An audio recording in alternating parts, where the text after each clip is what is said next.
Hi everyone, it's Lynn Dion from Pink Whisper Designs. Today we're going to be using several Tim Holtz products, but we're going to be focusing on creating some really beautiful backgrounds using the Tim Holtz Alcohol Pearl inks. And we'll also be using that Dura Bright cardstock and some alcohol mixatives. So let's go ahead and get started. So let's get started creating our backgrounds. For paper, we're using the Alcohol Ink Dura Bright cardstock. This has a black matte finish to it. And keep in mind that this paper is opaque with a smooth synthetic finish to it. So it's going to take our mixatives and our alcohol pearl inks and our blending solution very well. It makes it a lot easier to do your blending on this particular paper. And it is also heat tolerant and it won't absorb anything. So again, it will keep that ink floating up on top of the cardstock for us. So it's going to make it very easy to do our blending. So let's get started with our first background. I've got 3 different colors of alcohol pearls, the Tranquil, Intrigue, and Villainous.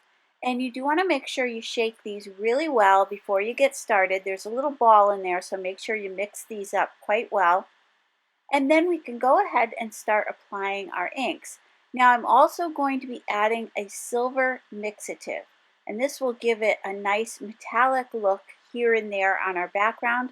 And to do the blending, I'm using the alcohol blending solution. And to blend your pearls, you do want the blending solution, not your isopropyl alcohol. You do want the blending solution. So I'm going to apply a good amount of this down onto the Dura paper. And I'm going to this will just kind of help me move these inks around. Now this first background that I'm doing, I'm really just doing it to show you some of the different properties of the alcohol pearls and the different things that you can do. Now I've also got a mixative in Snowcat. And what I want to show you is when you lay down the white on the black cardstock, that's going to allow these pearl colors to show. Now I'm also placing that ink on some of just the black areas without the white mixative because I want to show you the difference here. Again, we're not going to be using this background on a card. I just wanted to give you an idea of how this looks depending on if you put the white mixative in there or not. So I've got my little air blower. This is part of the Tim Holtz collection. And now I've added all of my inks and I've added that white mixative. And now I'm adding a bit more blending solution, and this will allow me to just push that ink around. Now you can keep adding layers of color as much as you want. If it's not moving around for you really well, just go ahead and add some more of your blending solution. And if you see some areas there that are still kind of open, you can just add some more of your alcohol pearls and then move it around again. Now I just want to point out down towards the bottom there in the center, you see how dark it is? Those colors aren't really popping out because the colors are on that black paper. So you're not really getting that vibrant color that you would get. And you can see that there as well. So now if I pop in a little bit of the white there and then add my colors, you'll see how much more vibrant of a color combination I can get. But either way is fine, whatever you prefer. You may want a few of those dark areas and some light areas. Here I wanted to show you again, there's a dark area. I added some of that white fixative, and then I'm going to add some blending solution. And you can keep moving and mixing these inks as much as or as little as you like. So if you see an area that didn't look like it moved around enough, just add a little bit more of your blending solution. Use that blower, push that ink around. So now I'll go to that spot that I pointed out earlier and fill that in with some color. So again, this particular background, I just wanted to show you some of the different properties of this and give you a rough idea of how this works. Here I'm just adding color, but I can also add that white mixative right over the top. So either way works. You can add the white mixative first or on top, and you will get a little bit of a different look. So play around with that and just have some fun. I find with these alcohol inks that it really just grab a few sheets of your Dura cardstock and just play around. Just make a whole bunch of backgrounds. It's really easy to make a lot of these when you have all your products out. Now I did want to show you that we can add the silver mixative to this as well, and that's going to give it a metallic look. So I've added a bit more of the blending solution. I'll drop in a few little drops of this mixative in the silver, and then we'll just move that around. Now I'm not going to move it around a lot. I just wanted to show you that you could just have some, kind of like bold areas of this silver. But you can also break it down with that blending solution again and push it around. So I didn't spend a lot of time with that. I just wanted to kind of show you what that would look like. So again, this was just a little practice one, which I probably will use on another card at some point. I'll just set that aside for now. And then let's go ahead and start really our first panel for our cards. So I'm going to again use the pearls in Splendor, Deception, and Alchemy. And for the mixative, we're using that snow cap. So I've placed the blending solution down. I placed some white fixative down here and there. I'm adding the 3 colors. And now I'm just going to add a little bit more of that blending solution. And then we will start moving this around. And to be honest, you know me, I like my pastel colors, and I thought we're going to be making another one in the purples and blues. I really thought that was going to be my favorite, but this really turned out beautiful. I love how the red alcohol pearl, the reddish color kind of mixes with the white and creates this beautiful dusty rose color. I just thought these 3 colors together were so beautiful. And even up towards the top there on the left side, you have that really kind of bright spot. I'm kind of eyeing that for the background behind the flower field that we're going to be die cutting. I just think that will really give it an interesting look in the background. So if you see an area that you really like, don't fuss with it too much. You can kind of just pick and choose those areas you want to keep, and then continue filling in some of those other areas, which you can see I'm doing here.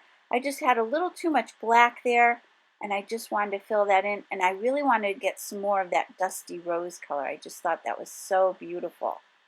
So you can see that, how pretty that is.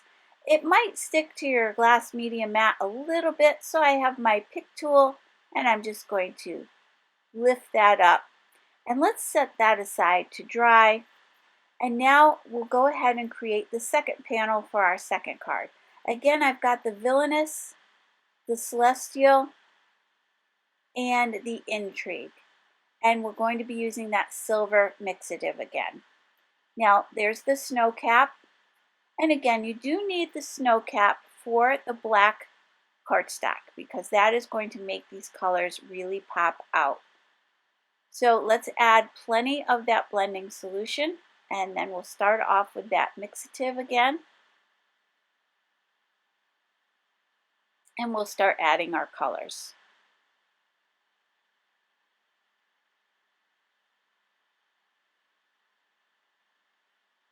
I'm just adding little dots of color, and I'm doing it a little bit more evenly on this one. Just kind of evenly adding those colors in. And then I'm going to add that silver mixative. And in this case, I'm kind of being careful here just to add some little tiny areas of that. And you can see that I'm running out of that, but I just need a couple little drops. So I'm not too worried about that. And now I'm going to use that blower and just move this around. And you can see by kind of having the colors a little bit more evenly spaced, I can get a really nice blend of all of these colors.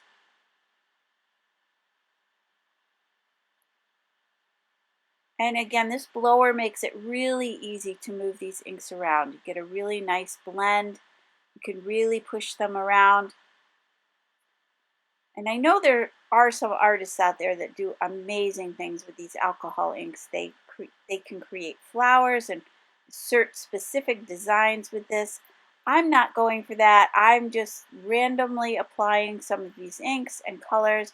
I just want to play around and get a really pretty background. So again, I'm adding more of the blending solution here and there and just pushing that ink around. So if it feels like it's not moving around on you, just add a little bit more of your blending solution.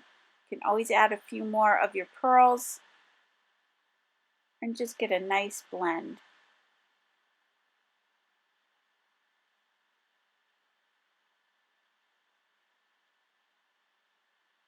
I just thought I'd add a little bit more of that darker color of that pink in the middle.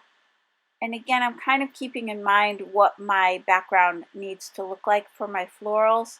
So I am kind of looking for something a little bit darker there for the center. So that's the finished background for that one. Now, what I did was I set that other panel aside to dry. It's not completely dry, but this one is a little bit drier than the second one I'm going to show you. So what happens is where these colors overlap, you get a little bit of a sticky area. I mean, it stays wet a little bit longer where there's more ink.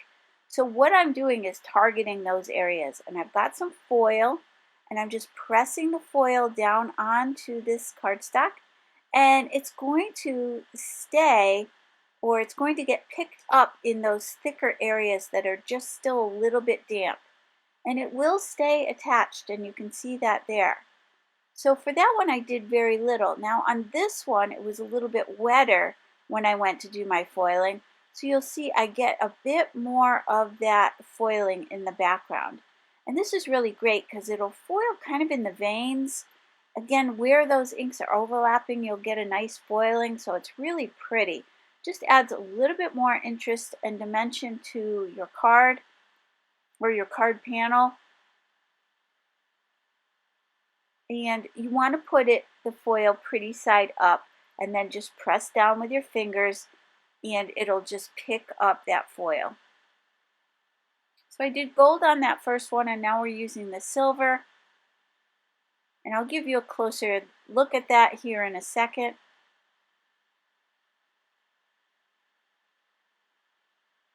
So there you can see that really pretty foiling in the background. And here I'll show it to you in the gold. And like I said, it's a lot less on this one, but just enough to add a little bit of interest.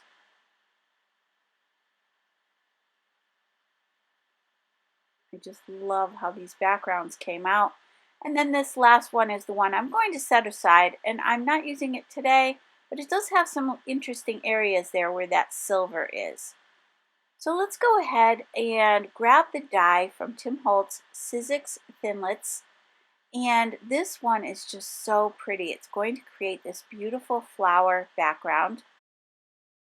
This is called the Flower Field.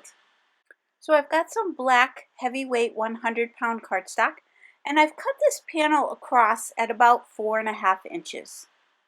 And then I'm taping that down up a little bit up on the cardstock, maybe a couple inches up. And then to make sure this is nice and straight, I've got my Misty T ruler. There's 2 in this package, and these are from the same people who make the Misty stamp positioners. So I'm going to go ahead and tape that down nice and straight on this panel, and I'm using some post-it tape to temporarily tape that in place. You will want to run this through your die cutting machine a couple of times just to make sure you die cut all those little tiny pieces. Now I've got my Spellbinders tool in one, and I'm just going to pop out all those little pieces. I'm just using the bristle end of that. It's like a little roller, and that'll just help me push out all those little details. And then I'm just going to cut into where those flowers are. It's a little bit wider. My cardstock is a little bit wider than that die. So I'm just going to cut in from each side. And then again, I'm just popping out all those little pieces. Now we have these 2 beautiful backgrounds. So let's add a sentiment. I've got this set from the Tim Holtz Sizzix Thinlits collection. And this is called the Bold Text number 1. And you get several different dies in this set to die cut all of those bold sentiments. And we're going to use the one that says Make a Wish. And I'm going to use that same one on both of these cards. And here I'm just trimming up that little edge a bit better. Again, the die wasn't quite as wide as this panel, so I just kind of want to just get a nice smooth line there right off to the edges. Now I've got my die, and again, this is going to die cut the letters out of this panel. So it's kind of a reverse die from what you're used to. So what we're going to do is we're going to hang on to the black pieces that were die cut from this. I wanted to show you that that's the bold sentiment that is die cut. We're going to keep all those little black pieces, and now we're going to die cut this again using some Kraft-stock. This is the metallic Kraft-stock from the Tim Holtz collection, and I've cut two panels, one out of this metallic silver and one out of the metallic gold. I cut my panels a little bit bigger than I needed because I'm going to keep these sentiments that get die cut from this for another project. So it's kind of a 2-for-1 here. We're going to be using the letters that die cut out, but you can see that beautiful panel I have that I can save for another project. So let's pop out those letters in the silver, and now let's go ahead and do the gold. And I also have those black letters that were die cut earlier. And then what we're going to do is we're going to place these letters right back down into the panel. And I'll show you that here in a second. So again, there I have those two really great sentiments that I can save for another project. So let's go back to our backgrounds. Again, I'm just using these two that have the foiling on them. And now let's create our card base. This measures 12 inches by 4.5 inches, and I'm scoring it at the 6-inch mark. And I'm just using some Strathmore Bristol Smooth cardstock. So that's a nice heavyweight cardstock. And our finished card will be 4.5 inches by 6 inches. I've got some double-sided 1/4-inch tape. I'm going to place that all around the back of each of these panels. And I'm just using my little Cricut weeder tool to pull the backing off that tape, and then we'll line these up on the panel. I'm just looking there to see which direction I want to line that panel up on my card. And again, I'm looking at that little kind of bright, yet a couple little yellow areas on that panel, and I wanted those to be on the upper part of the card. And then I did the same thing here, just kind of picked out that area I liked best for the top of the card, because part of the bottom will get covered. And now you can see that these are going to sit right over top. Now you could certainly leave it just like that, but we're going to add the letters back in the gold and the silver. So what you want to do is line behind that sentiment completely with the tape. Now you could use tape sheets here. I'm just using that 1/4-inch tape. I'm going to make sure it fills in completely behind those letters, because it is a double-sided sticky tape. So what that's going to allow me to do is just pop those letters right into place. So I've got the Ranger Multi-Medium Matte Glue, and I'm going to place that on the upper part of this die. So let's go ahead and remove that backing. And again, you can see the sticky is on both sides. So we can attach this to the front of our card. I'm just lining it up on the table there to make sure it's nice and straight. And then we'll just push that down into place. And now I've got my silver letters for this one. So I'm going to go ahead, and again, that's double-sided tape, so we can just pop these right into place. We don't need any glue. And this is a really neat, easy way to do this, because otherwise it's kind of, you get a lot of glue, it gets a little sticky. This way it's really clean, you just pop them right in. And then I did want to show you for the letter A, you need to put that little black center back in. So let's go to the black A that we cut out earlier when we die cut this panel. I'm going to lay it right over the top of that A and push that little center right down into place. So it's really easy to do. So I'll finish filling in all of these letters, and this is going to make the letters flush with that black cardstock, and it's really a dramatic look. I really love how this came out. I've got another A here, so I'm doing the same thing. I'm laying that black letter over top, and then I'm just using that little weeder tool to push the center right down into place. So there we have that one done, and isn't that beautiful? I just love that. So now we've got the gold letters. Again, we're going to do the same thing. We're going to back the entire piece behind those letters with the double-sided tape. And then I'm going to go ahead and add some of that multi-medium matte glue to the top. Let's go ahead and remove the backing and attach this to the card. And you can see that we have that sticky area on the front of the card, and that's going to allow us to pop those letters right back down into place. I'm just using some scrap paper here to press that out. And now for this one, I've got those gold letters. So let's go ahead and place those down. And next, I thought it would be fun to add a few pretty butterflies. And this is from the Tim Holtz Idea-ology layers, and these are the Botanicals. And you get quite a few butterflies in here, all different sizes, lots of flowers and stems. So this is a really nice set. I've grabbed a couple of butterflies and I'm just bending the wings up just a little bit to add some dimension. And then I'm going to go back to that Ranger multi-matte glue and glue these down. And I'm just putting glue down the center of each of the butterflies. And next, let's add some little sparkly gems. These are the Buttons Galore and More Jewelz collection, and these are the silver, and you can see how really sparkly and shiny these are. So that'll be for the card that had the silver foiling. And then for the other card, we're going to be using the Pinkfresh Studio Metallic Pearls. This is the sparkling champagne, and these are really beautiful. Kind of have a little bit of an iridescent look to the top of them. Give you a closer look at that. So I went ahead and I added all my little gems, and I added some small ones to the center of each of those butterflies. And look at that background. It is just beautiful. That pearl, that really nice pearl finish on the background. And I love how those letters came out on the sentiment. They're nice and flush with the card. And here's the other one. Just so pretty and just really fun to do. Fun to make these backgrounds. Fun to add some foiling to them. So I really hope you enjoyed today's video. If you did, please hit the like button and subscribe. And don't forget to hit that notification bell so that you don't miss a single video. Thank you so much for joining me today. I hope you all have a great day. Take care. Bye-bye.